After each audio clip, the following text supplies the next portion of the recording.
Chris, when did football become just so important and easy to manipulate that if you have a practice in college football, it's behind the Iron Curtain with a security dome and armed guards. And when did it become just so precise and important and different and it's not just Florida. I talk about Florida because there's so much unknown there, but that no one can even watch or see.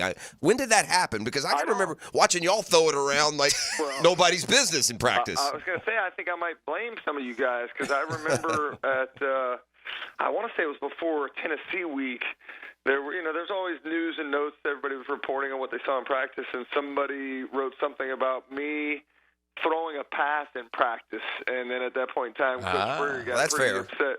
And decided, I don't know if they were limiting practice after that or, just gave a stern speaking to the media, as you probably remember some of those from back in the day. But, I think there was always a mutual agreement that, whatever media members saw weren't supposed to necessarily report on the details. And then it became something that I think coaches, they developed this conspiracy theory now that the media was out to get them.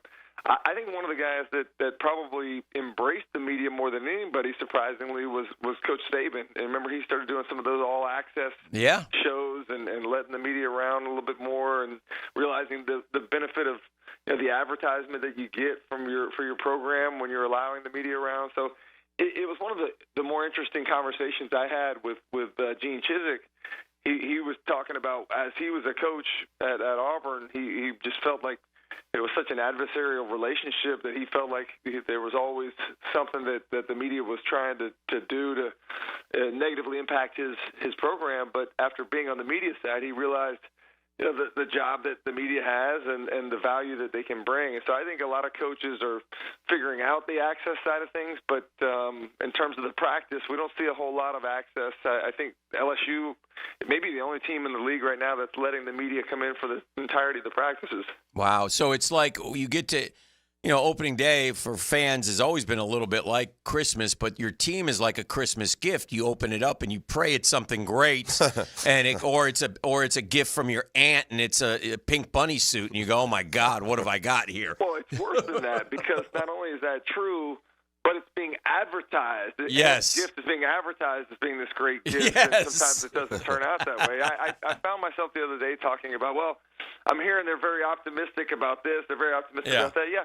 Everyone's optimistic. Of course they are, right? There's nobody that's thinking, "Oh man, our offensive line sucks. We're going to tell everybody just how bad we are." Right. So I think it is a little bit of a smokescreen in a lot of ways. I think, and maybe not even necessarily on purpose. I think everybody just believes. Sure. I've never been on a team, guys, that this time of year I didn't think we were going to go undefeated, and that's just the attitude you got to have as a player. Yeah, right. PFF, I saw this. Reasons for optimism. PFF ranks Florida's offensive line the 10th best in college football this year. I was like, what? Wow. Yeah. PFF, I think, is a little off. Yeah. That's shocking. In that respect. That's the biggest question mark of the for season sure. this year for Florida. I think Florida's done a great job of adding depth, of adding talent at every position across the board. The offensive line, they feel good about probably the first six, trying to figure out who the seventh and eighth are so they can have a rotation that can withstand injury and change up. But Chris, I do think at least they do have a seventh and eighth candidate. Guys that they will feel somewhat comfortable with putting into the game. Like, oh my God, we only got 5 guys. I mean, there's a little more depth there. As I think my point. But I also think they've reshuffled some guys into some more natural positions as well. I mean, Damian George being out at the tackle position last year was a bit of an embarrassment. So you bump him down and feel better about what he can bring at the guard position. But I do think that that is and you never know in scrimmages in camp. Is the offensive line bad or is the defensive line just that much more improved? We'll find out. Miami, maybe one of the best defensive lines in the country this year, will be a big test for them week 1 for sure. The one thing about Napier, and listen, we've been down this road a million times, so we all know where he stands. We all know what he has to do. We understand, but the one thing that is going to send Florida fan over the edge is if there are game day, glaring mistakes that everybody can say, oh, my God, what is he doing? Those got to be eliminated this year. People ask me all the time, like, what does Napier have to do? How many games does he have to win to retain his job? I honestly don't believe it's anything about the number of wins. I think it's about the aesthetics. Yes. I think it's about how the operation looks. Is there more organization? Is there more continuity and chemistry and communication within the team? It started week 1 last year, guys. You remember the Yes. two number 3s against Utah on the field, massive penalty on a special teams play. You have, I think, 13 guys out there on defense against Kentucky on the goal line. You still can't. Well, 11 doesn't work, Chris. Yeah, no, 13 didn't either. Not that day. So, you have the way that the 2-minute drill against Arkansas was botched. I mean, just every step of the way there was disorganization, and I think they made some changes on the coaching side, particularly the defense. You get a new D-line coach, a new secondary coach. You bring in Ron Roberts to kind of oversee the defense. You bring in a special teams expert from the Patriots, which I think, from what I'm hearing, is doing a big job of getting that unit in line. So he's made some changes, but I think it has to be better in terms of just the aesthetics of it all. Yeah, and so they got, you got a veteran, you got 23-year-old Graham Mertz at quarterback.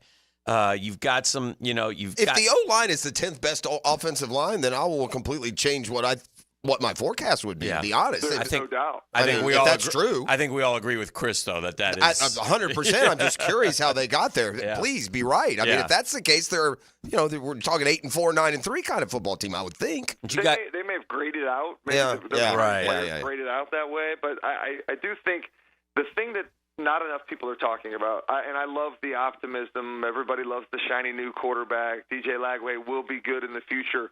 But this is Graham Mertz's team right now, and anybody believes that there's going to be a package for DJ, that they're going to work him into every game, has no idea what they're talking about. Right. There is a distinct difference between the 23-year-old, 6-year quarterback that you mentioned and the 18, 19-year-old freshman that hadn't played it down in college football yet. Do you think it helps, and you could speak to this maybe, Chris, as a guy who has played before, but do you think it helps with Lagway, outside of what the plan is and has always been with Napier, but you look around the league, you see what Carson Beck did, patiently waited a couple of years, look where he is. You see Arch Manning, who was the biggest, gem in the recruiting class, patiently waiting behind Quinn Ewers. Does that maybe make it easier for Lagway to wait his turn?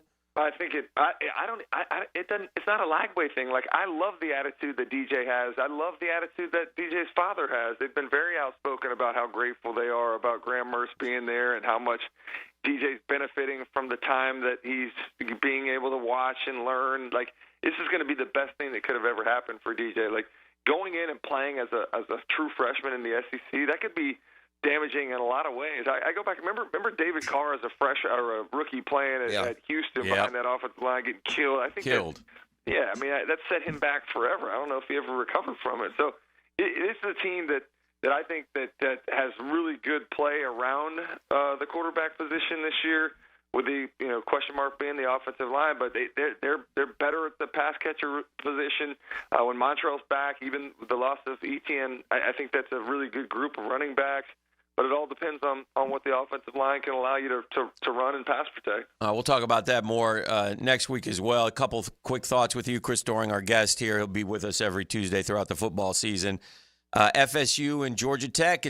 Georgia Tech is a good football team. They're not a bad football team, and they got a veteran quarterback back. And so this is a good test for a team that changed a lot at Florida State. So I'm curious to see where they are and how they play in their Week 0 game Saturday at noon. Isn't it crazy how the thoughts of where Florida State's program is now versus maybe what we thought last year? Yeah. And their coach, Mike Norvell, not long ago was on the hot seat or perceived hot seat as well. And I honestly believe maybe the financial constraints that Florida State was facing actually was a benefit. Like, if they had the money, they may have bought his contract out and moved on. But they seem to have gotten some traction now. The DJ Uiagalelei thing, I know he looked a lot better at Oregon State. I'm not necessarily sure how that translates at Florida State. I think Mike Norvell is one of the best play callers in college football. When I talk to the defensive coordinators that have faced him, I think he does a great job of putting quarterbacks in position to be successful. So we'll see about that. But you're right, it's a test, and it's a test having to go through some adversity, traveling across the globe and playing over there Not to mention coming back and having to play after a trip like that. I know they don't play until the following Monday on Labor Day, but it starts your season behind the eight ball from a rest standpoint for sure. I think it's kind of a good start for FSU, where the opponents are good enough to get your attention and stress yourself a little, but you still, if you are who you think you are, it should be enough. You mentioned the travel, Chris. These preseason things weren't as popular when you played, so y'all didn't have to do them. I'm just curious, does that favor, you think, the favorite or the underdog, or neither, when you got to get on a plane and fly all the way to Ireland? I go back to my playing days in the NFL. 2 separate preseasons we played in those American Bowls. Okay. 1 year we played in Australia. Another year we played in Japan. And so it was kind of a cool experience. But having that 5th preseason game and having to come back and start your season after that travel, I don't think it benefits either team. I mean, it's exciting for both of those fan bases, and I'm sure there'll be some good representation over there. But I don't know that you can say it favors one of the teams over the others. Before we let you go, your SEC champion this year will be? Golly, man, you guys, we're coming hot. Yeah. I know. Have you not made your pick yet? You know what? You can wait. We can do it next week. If you're, we can talk next week. I will say this though. I don't think there's any undefeateds in the SEC at the end of the year. Okay. I think Georgia hadn't lost a regular season game since 2020. I got a tough schedule. Yeah. Yeah, I think, and not enough people are talking about that. I don't understand. Maybe it's because everybody perceives Texas or Georgia to be so much better than everybody else. But you look at the top 4 teams in the league, in a lot of people's opinion, would be Georgia, Texas, Alabama, and Ole Miss. And Georgia plays all 3 of those other teams, whereas those other 3 only play Georgia. So they've got a tough schedule, and I think it's going to be a challenge for them for sure. All right, my man. Well, we look forward to it. Excited about it. Football's back, and that's always a good thing, and we appreciate you. I appreciate you guys. Looking forward to a great year. Thanks yes, for having sir. me. There he goes, Chris Doering. Captain It's the Doe. Doering Report, yeah. Captain Doe. There we go. Hey guys, Taylor Dahl here. Thanks so much for checking out our 1010XL Florida Gators page. If you're looking for more Florida content, subscribe now. But if you're looking for some professional football, NFL content, head over to our 1010XL Jaguars page.